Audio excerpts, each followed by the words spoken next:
आज के संकेत कैसे हैं? गुड मॉर्निंग वीरू भाई। और आपने बिल्कुल सही कहा, ये जो लड़ते हुए नज़र आए थे दोनों, एक तरह से लग रहा था कि हम यूएस का वर्जन देख रहे हैं बिग बॉस का। और ये इस तरह की जो प्रेस कॉन्फ्रेंस हमने तो कभी नहीं देखी। मगर ये कहने वाली बात होगी कि वहाँ पर जो हुआ, जो काम करने के लिए ज़ेलेंस्की गए थे वो तो हुआ नहीं। एक क्रिटिकल मिनरल्स डील साइन करने वो गए थे, वो तो वहाँ हुआ नहीं। और उसे छोड़कर बाकी लगभग सभी चीज़ों पर वहाँ पर ये दोनों एक दूसरे पर तंज कसते हुए नजर आए, चाहे वो डोनाल्ड ट्रंप हो, जेडी वांस हो, या चाहे वो ज़ेलेंस्की हो। और डोनाल्ड ट्रंप ने तो अब कह दिया है कि ज़ेलेंस्की जो है वो शांति के पक्ष में नहीं है, और जब उन्हें ऐसा लगे कि उन्हें शांति चाहिए तब वो वापस आ सकते हैं। और ज़ेलेंस्की ने भी ये कहा है कि अगर मुझे दोबारा न्योता मिले व्हाइट हाउस जाने का तो मैं व्हाइट हाउस दोबारा ज़रूर जाऊंगा, और शांति की ज़रूरत सभी को है। ये जंग जो है वो ख़त्म होनी चाहिए।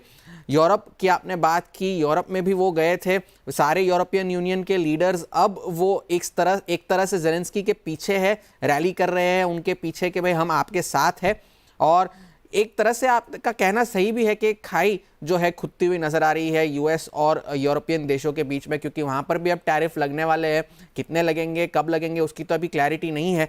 मगर यूरोपियन कमीशन ने पूरी तरह से तैयारी कर रखी है कि अगर डोनाल्ड ट्रंप ऐसा कोई कदम उठाते हैं तो हम भी पूरी तैयारी रखते हैं कि यूरोप के या यूएस के ऊपर रेसिप्रोकल टैरिफ्स लगाए जाए।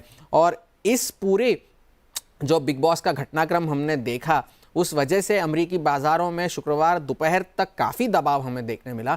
और इस वजह से मैं ये जो स्क्रीन पर हैंडओवर जो आपने देखा है अमेरिकी बाजारों का, उसे मैं ज़्यादा रीड नहीं करूँगा, क्योंकि ज़्यादातर उछाल जो हमने देखा वो इंडेक्स रीबैलेंसिंग की वजह से हुआ।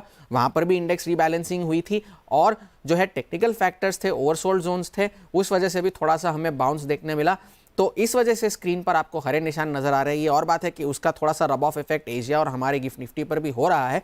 मगर यूएस का हैंडओवर में पॉजिटिव होगा, ये शायद मैं पूरी तरह से कहने की कोशिश नहीं करूंगा, क्योंकि महीने के लिए अगर हम देखें तो नैस्डैक 4% नीचे था, S&P 500 1.5% नीचे था, और अप्रैल 2024 के बाद का सबसे खराब महीना था नैस्डैक के लिए अगर हम देखें तो।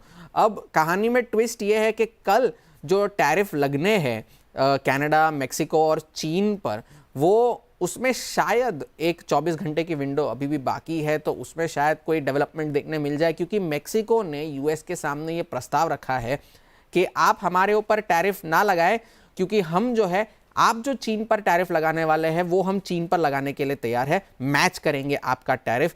और इस वजह से यूएस ने कनाडा से भी ये अपील की है कि आप ही इसे मैच करें, ताकि हम ये जो नॉर्थ अमेरिका को है चीन के इंपोर्ट से बचा सके। ये प्रस्ताव मेक्सिको ने रखा है, और मेक्सिको जो है चीन की गाड़ियों का सबसे बड़ा इंपोर्टर है, तो वहाँ पर नज़र बनाए रखने की ज़रूरत है कि इस तरह के अगर कोई डेवलपमेंट्स होते हैं तो वहाँ पर क्या होगा। कल ये सारे टैरिफ्स लागू होने हैं, तो वहाँ पर एक नज़र बनाए रखने की ज़रूरत है। कल जो शुक्रवार को जो बड़ा डेटा आना था पीसीई का, उस पर कोई सरप्राइज़ नहीं है, वहाँ पर भी अनुमान मुताबिक ही फिगर्स आए थे।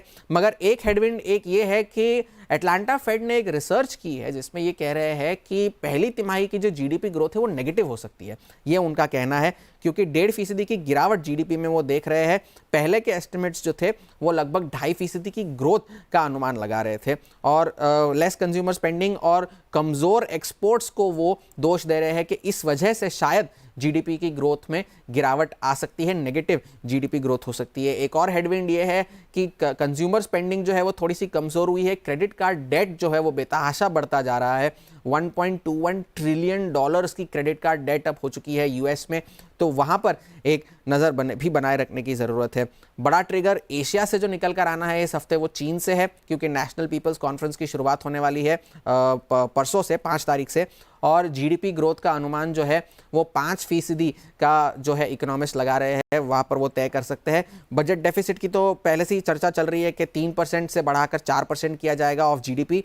और इन्फ्लेशन का जो महंगाई का जो आंकड़ा है वो 3% से घटाकर 2% हो सकता है। ये 2 दशकों में पहली बार ऐसा होगा कि ये महंगाई का आंकड़ा घटाया जाए। मगर इकोनॉमिस्ट ने ये चेताया है कि जितने भी मेजर्स अनाउंस किए जाए वो यूएस के टैरिफ्स को काउंटर करने के लिए काफ़ी नहीं होंगे, तो वहाँ पर नज़र बनाए रखने की ज़रूरत है। और बड़ा ट्रिगर शुक्रवार को आना है नॉन फार्म पेरोल्स का यूएस से, तो वहाँ पर नज़र बनाए रखने की ज़रूरत है। तो फिलहाल के लिए स्क्रीन पर हैंडओवर आपको अच्छा दिख रहा है, मगर मैं पर्सनली इसे ज़्यादा रीड थ्रू करने की कोशिश नहीं करूँगा। महत्वपूर्ण बात कही हॉर्मोज ने यहाँ पर, ठीक है, आई मीन इंडस्ट्रीज चले, रीबैलेंसिंग इसके पीछे बहुत महत्वपूर्ण कारण थी, और एक ठोस जिसे कहते हैं ना, आई मीन डेटा पॉइंट कोई है नहीं इसके पीछे जिसको हम बहुत तवज्जो दें, याद रखिएगा आप।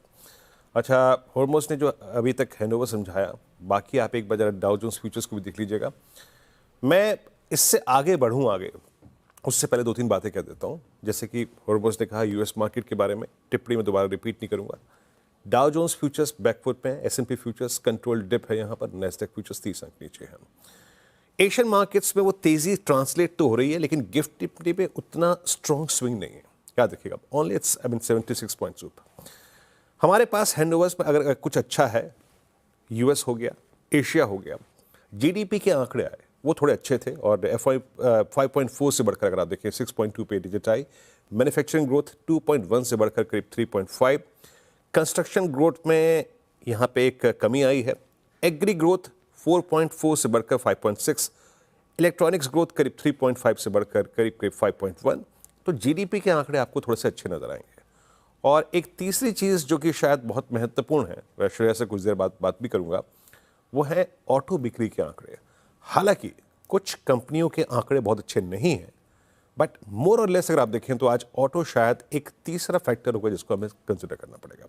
मैं जाऊंगा श्रेया के पास, लेकिन उससे पहले आइए आते हैं निफ्टी की स्ट्रैटेजी पर और निफ्टी बैंक की स्ट्रैटेजी पर। सारी स्ट्रैटेजी से पहले मैं आपको एक फिगर दिखाना चाहता हूँ स्क्रीन पे।